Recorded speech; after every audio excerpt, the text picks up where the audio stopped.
It was so fun to watch from my view. You know, it was when he got to my back bumper, I felt like I pieced together a really good section, and I was like, I thought for sure I'd look in the mirror and I was gonna be like 2 car lengths or something in front of it. And he was glued to my back bumper. I was like, holy shit, this guy is flying. So he was able to get by me, and then I got to watch the show. I kind of followed him through, and the moves he was making. Really everywhere. He could pass anywhere, but the moves that he could make into 2 was really neat to see. And then the pass that he had for the lead, I thought their battle for the lead was great. He made his move into 2. Justin was able to get a good exit and squeeze inside him. I was like, man, he's going to be able to fight him off here for a little bit longer.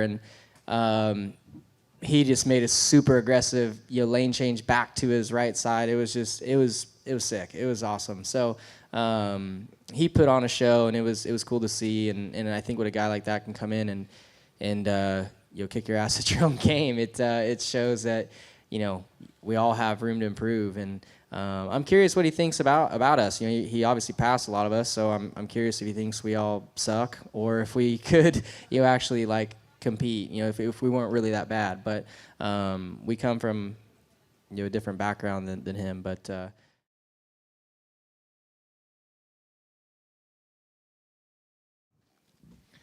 Shane, I know Kyle Larson came to congratulate you, but when he was in here, he was wondering, I guess, what you thought about the field. He said, I think when a guy like that can come in and kick your ass at your own game, it shows we all have room to improve. I'm curious what he thinks about us.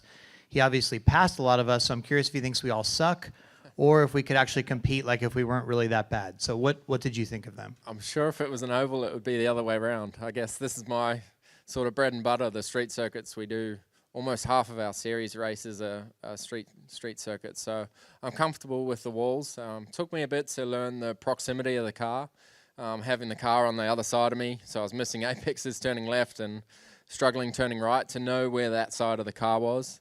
But yeah, I got better and better, and in qualifying I left a lot on the table. Like, it's very intimidating on these straights. You have a 90-degree corner and no runoff, so I left a lot on the table and braking, and every lap today I was learning and getting better. But those guys are good. In the wet, the tyre was so different to anything I'm used to, but they were straight into it and just into it. And when I got on the slicks again, I was probably a bit too timid, and the guys were all over me. The next restart, I was just trying to find my feet a bit and figure out how everyone races and what it's like. And, everyone's good, and the passes they were making were committed, and I probably was a bit too nice to some people, but, that's how it was. And then coming back through the field, I thought, once the race got short and we had to pit to be able to make it on fuel, and thought it was going to be difficult from 18th. And, I don't know the paint schemes that well or the numbers, so I was kind of trying to read the numbers on the windscreen to figure out who people were when I come up on them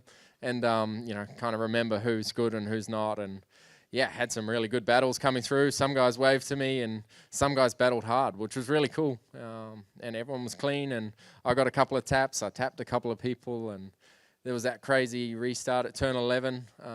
The spotter was going off. I've never raced with a spotter before, and I normally would have just barreled on and joined the crash. So it was pretty cool to see how that side of it works.